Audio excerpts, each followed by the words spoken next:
चलिए समझते हैं राधा और कृष्ण की उस दिव्य प्रेम कहानी को जो सबसे अलग है। ये सिर्फ एक कहानी नहीं बल्कि असलियत को समझने का एक गहरा जरिया है।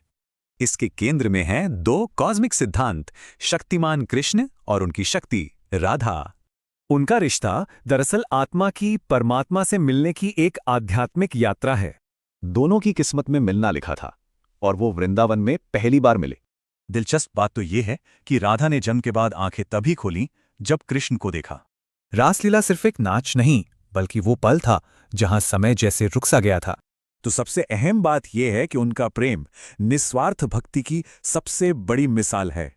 राधा की भक्ति इसी महाभाव का प्रतीक है, मतलब बिना शर्त खुद को सौंप देना। लेकिन कृष्ण का वृंदावन छोड़ना कोई अंत नहीं बल्कि एक नए दौर की शुरुआत थी। पूरे 100 साल ये उनके शारीरिक अलगाव और गहरी आध्यात्मिक तड़प का समय था।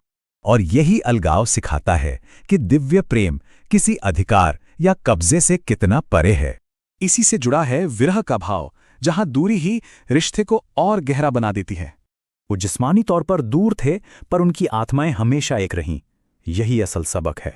उनका अलग होना भी सिर्फ एक दिव्य नाटक था, एक लीला का हिस्सा। ये कहावत सब कुछ बता देती है। राधा सिर्फ कृष्ण की साथी नहीं, उनका सार है। उनकी कहानी ने सदियों से कला, संस्कृति और आध्यात्मिकता को गहरी प्रेरणा दी है। तो सवाल यही रह जाता है, आखिर कैसे जुदाई मिलन का सबसे बड़ा पाठ सिखा सकती है।